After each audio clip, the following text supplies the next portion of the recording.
Hello and welcome to Star Citizen Sunday. This is a weekly show which covers all the news of Star Citizen from the week just past. I am your host Mac, so let's get on with it. This week we get the latest on 3.2's development, Drake Interplanetary release a solo salvager, plus we take a closer look at the weapons coming to 3.2. So for the latest, calling all devs, first question was, what are the plans for working escape pods?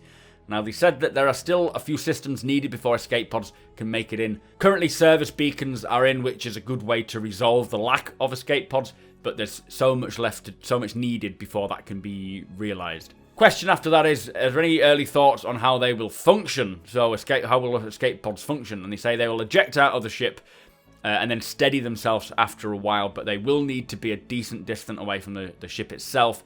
It's not going to be a mini ship, so don't expect to have control over what you can do. Well, you can't control it itself. It's just going to launch you far enough away in case there's an explosion. Plus, they don't want you to be a sitting target. So once that comes in, I'm sure they will figure that out. Third question, what are you doing to bring the Reliant back into power with other starter ships? Now, they say that the rework is more just adding the variant. It's not really too much of a rework. They will need to increase the size of the ship to incorporate the other variant and push the cargo capacity a little bit too. It will also have a slight weaponry increase in some way, be it missiles or hard points. They're unsure yet. It's definitely undergunned at the moment, but they don't want to just make it better by increasing the firepower. Next question.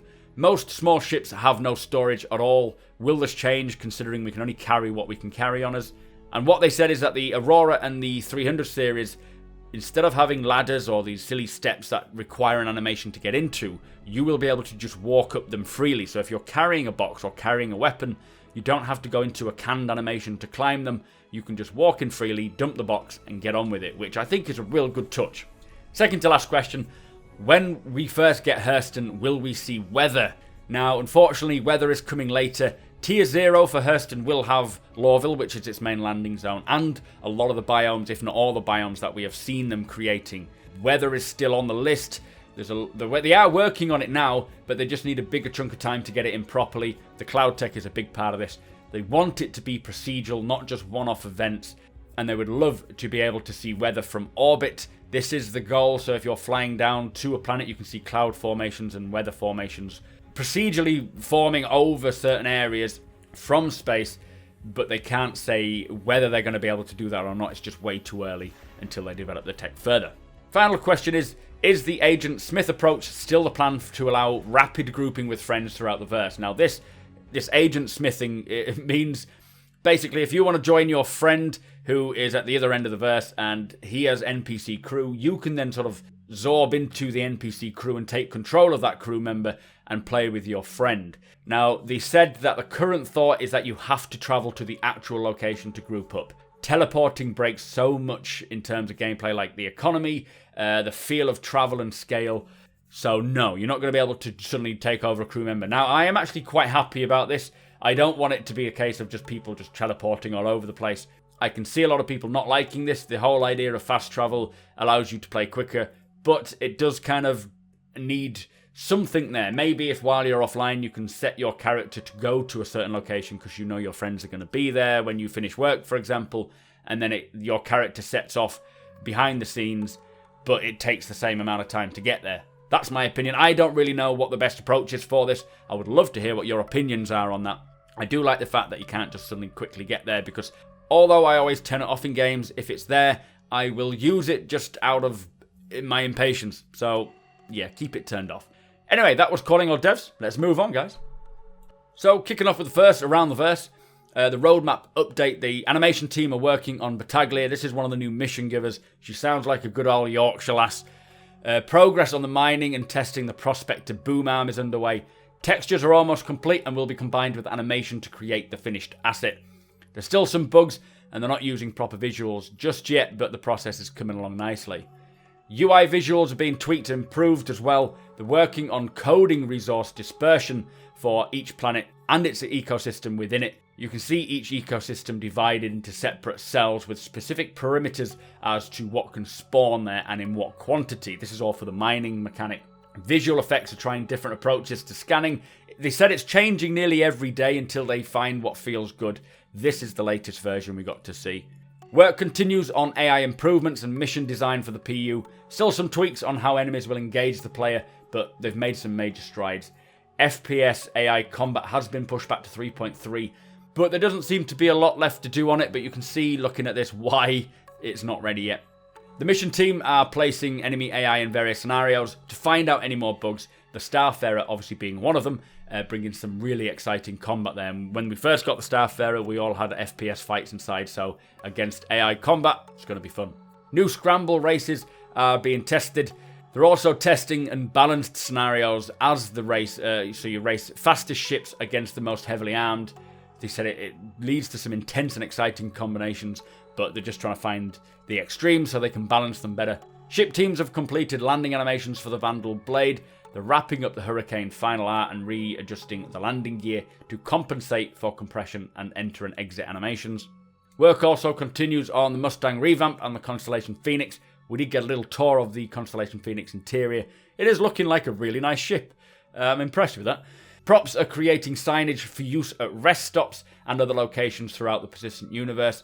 The rest stop work continues itself with graphics and signage. Still work in progress, but making some really good progress. Each procedural layout is distinct with its own personality and diversity. Hangars are now entering the final art phase. You can see all the elements coming together to create the feel they are going for. I am really impressed with hangars. I can't wait to get one of them. Hurston's Savannah biome work is ongoing. They're looking at how different assets appear in different lighting conditions to ensure that they look natural and in keeping with the wild and prehistoric feel of the planet. The Tundra biome is next ATV just after this one. We're actually seeing already the development of this and the concepts. It is looking really good. They've also got very early renders of Hurston's mining pits. Plenty of areas left for mining though. It's been strip mined, so there's not a lot of big areas, but if you've got a little prospector, it says you can make some money down there. Planet Tech improvements are always advancing. Progress on procedural shading to achieve more colour variety on assets like scattered rocks as well. So, the main section for ATV is 3.2 FPS weapons. As you know, there's 3 new FPS weapons coming into 3.2. First one being the Gemini F-55. This is one of the 2 LMGs, or the light machine guns. The Gemini is a company focused on flashy high-end weaponry for mercenaries and privateers, pushing high rates of fire with the Gatling-style barrel. It's going to be very scary at short ranges. If you turn a corner and see a guy with that, I would suggest legging it and dropping a grenade. It has a big drum magazine, no optics as it's pretty much a minigun. The piston recoil compensation system on the stock of the gun assists with recoil, and it has liquid cooling on the side. It's a pretty fancy gun. Gemini always go style with substance. They're made with premium materials and manufacturing. They want to make sure the center of screen is clear when reloading so it doesn't hinder the view. The recoil is not finished yet. We saw a bit of them playing around with it. They want to have a good weight and powerful feeling, but not too much, so they'll be tweaking it until it feels right.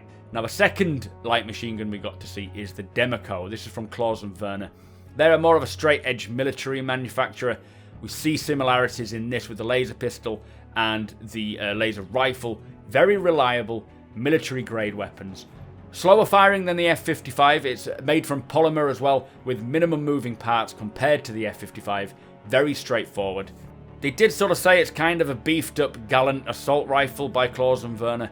The reload is done mainly by the gun itself rather than the user, and the carrying handle was offset to the side so it's out of view. The magazine then got some recesses to assist in animation. The F-55, they say, is going to be a beast to handle. It requires practice because of the powerful it's going to be really powerful at short range, whereas the Democo is a more easy to handle, which is where the balancing comes in. It's more suited to planet-side, longer distance fights. You can fire for longer as well, as it has no actual ammo. Anyway, that was it. Looking at the for ATV. Bug Smashers did follow that, so if you do watch Bug Smashers, it is at the end of this ATV, the first ATV. Do check the description for the link if you do want to watch Bug Smashers. So moving on to the second ATV, kicking off with the roadmap update. We got to see the mission giver's evolution from concept to now. Brunt, if you notice, looks like he could be the racing organizer, which is a good way of earning money if you're good at racing. I am not. The updated RSI flight suit colours are being updated as well. They're not just going to give out loads of random horrific colours. They're going to ensure that they fit the piece and the lore. So it's not a case of just having it in bright pink. It's got to look right. It's got to, fit in with the world itself. They're also testing the scanning and radar feature for when it gets to 3.2. Still things to work out, but they want to make sure it works well. They're testing how rock and other mineable assets spawn. The audio team are working on sound effects for the laser audio and tractor beam for mining. This is sounding really good.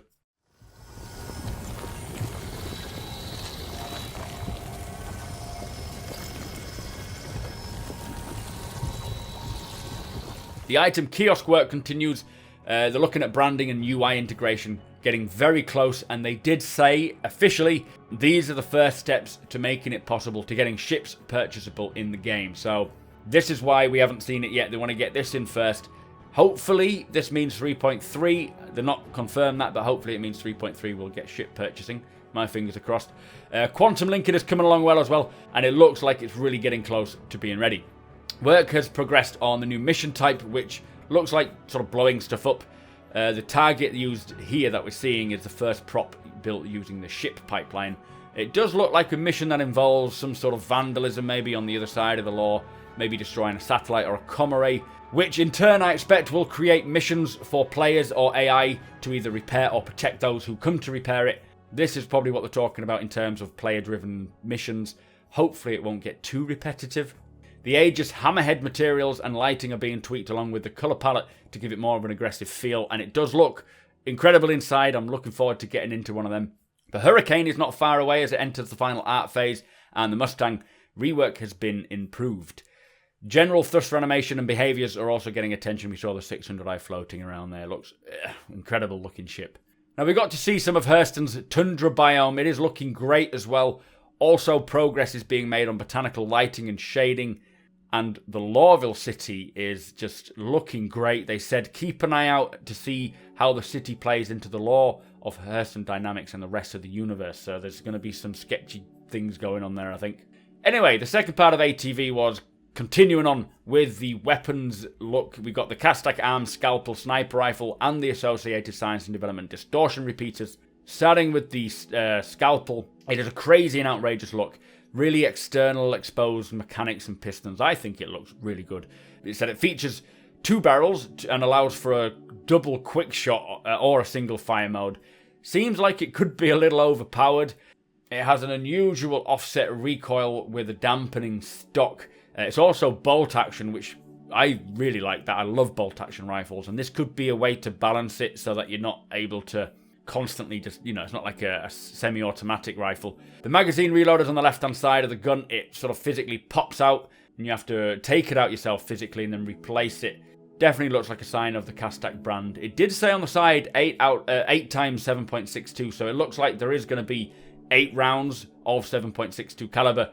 This is ballistic weapon compared to the Arrowhead, so the ammo is limited for one thing. You can't charge shots on the scalpel, but it does have more of a long range, a more powerful weapon, but a little less reliable by the sound of things. It's got a heavy recoil and takes longer to cycle shots, so there is a good balance there. They are like opposites of each other. Moving on to the distortion repeater. This is a new company, Associated Science and Development.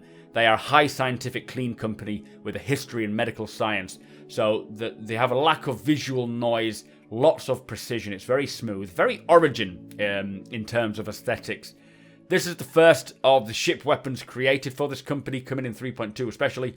Distortion repeaters are for more sustained distortion damage, keeping the shields down and stopping them from regenerating, and slowly affecting the internal components in the same way until they no longer function. So I see this being a real tactical style gun. The sizes 1 to 3 is what we're seeing here. That's what's coming in. Very similar and subtle. You cannot really see the differences between them, so you have to kind of know the weapon itself to be able to determine which size it is, which is a nice touch for enthusiasts. Anyway, the final feature for ATV was the reveal of the Drake Vulture, which is your solo salvager from Drake. It looks very industrial.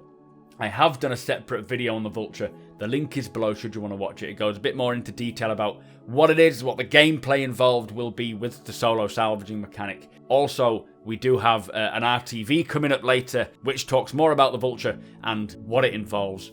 Definitely one of my favourite ships already. I expect I will create further videos, including all the stats and any news that we get. There's a Q&A coming for it, I'm sure, so keep your ears peeled. But if you do want to see that video, pause this one, open the other one from the link below, and have a watch. Anyway, that was ATV. Let's move on. So for Reverse the Verse, again, we have the first question for the 600i, and it is to do with the giant 3D map inside. Will it be functional? And they say it is still there, but it won't be functional on first release. Basically, it's just a large ship radar, and instead of having dots on the radar, it'll have little miniature ships. They currently don't have the ability to change the icons into mini 3D ships, nor the ability to click on them and target them, but that will eventually come. And even the small ship radars that we do have, you will be able to zoom in on the ships that were dots to start with, and they'll transition into larger sort of 3D models, which I think would be good for maybe targeting ship systems, sections of ships, and specific parts. The next question is the Avenger ramp the same width as the old one? And they say no, it's slightly wider and the angle is shallower, with a bit of more headspace, so it's a bit larger as well. Next question for the Hurricane.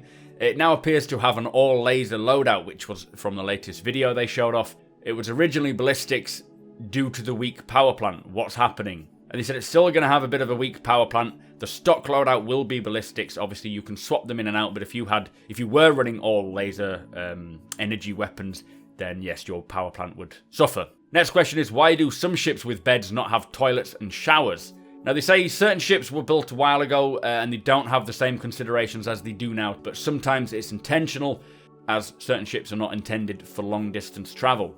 Next question, will the Avenger variant get any increased size components for the increase in the ship size? And they say yes, the weapon hardpoints on the wings have increased to size 2 weapons rather than size 1s. They are still gimbaled as well, and the nose mount is no longer locked.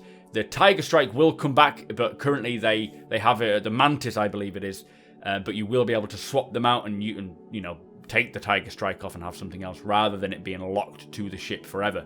Next question for the Freelancer. It apparently has no interior access points for components, and they just say they're just not modelled them yet, but if you face the cockpit from the cargo bay, you can see 2 recessed panels either side of the door. This is the intended location for the component. Next question is to do with 3.2 ship fixes in general. Is there any? And they say they're always bug fixing. Every ship will be bug fixed in some area. They have also introduced the glass shader, which has been overhauled, and so that will be noticeable. Hopefully not too in your face, but we will see. Next question is for the Eclipse bomb bay. Will it be modular? Can you swap it out for something else? And they say there's no plans for it. They've not really considered it yet, so not really in the short term. Potentially in the long run they could do, but nothing is planned.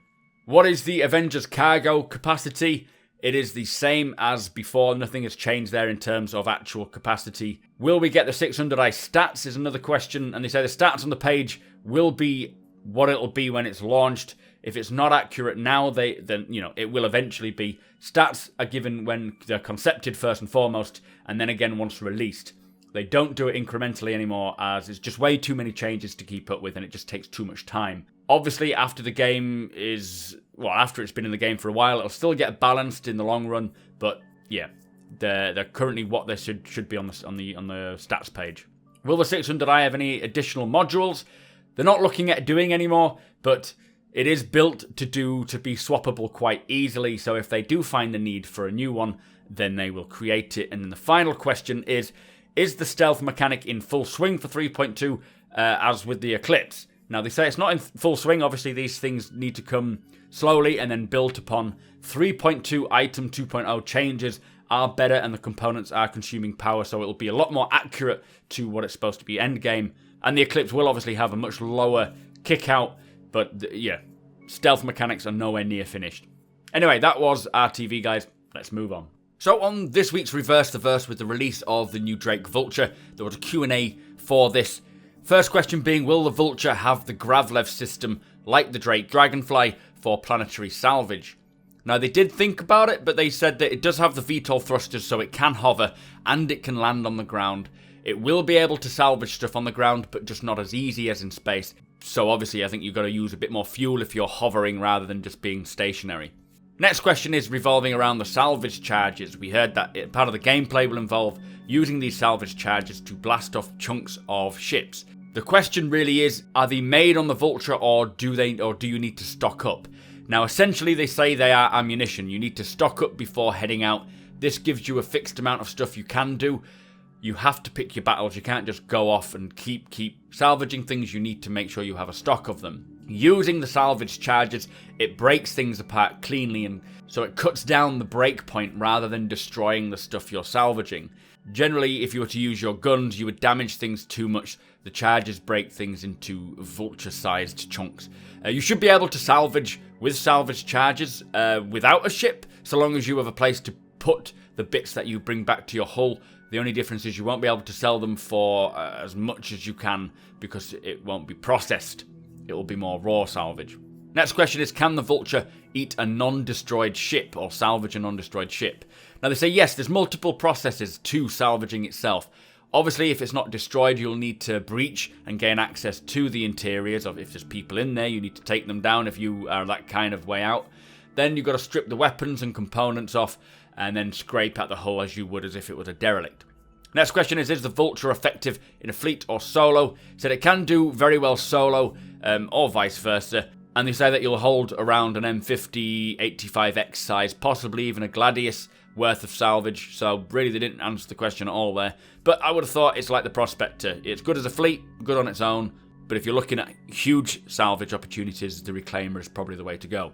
Next question is regarding the Vulture's sort of rear wing thing on its roof. I don't know if you've seen it. They're just wondering what it is, and it's just a design detail. They did say it could be perceived maybe as scanning equipment, but it's not really thought through that way. Next question is to do with the Vultures being stealthy. It's often mentioned that it's quite a stealthy salvager. Now this is by size, not equipment. It's just meant because it's subtle compared to something like the Reclaimer. You should be able to sneak in midst battle without causing too much attention to yourself and start salvaging.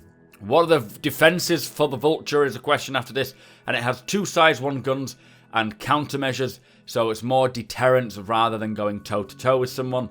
The loner for the Vulture will be a Prospector for now. Now in terms of refining the salvage, the Vulture will crush down these, or crunch them into boxes ready to be sold, and then they can be sold at outposts. Long term, you'll be able to supply manufacturing plants in need of those materials and then sell them to them directly, or you can go to refineries and get it refined there and then take it back and forth. It's all part of the economy. It will have a bed and toilet, and in terms of how you get into the Vulture, there are doors either side of the cab. You can climb up the ladder on the wings, get into the door swings open, very industrial-like. It is sealed, so don't worry.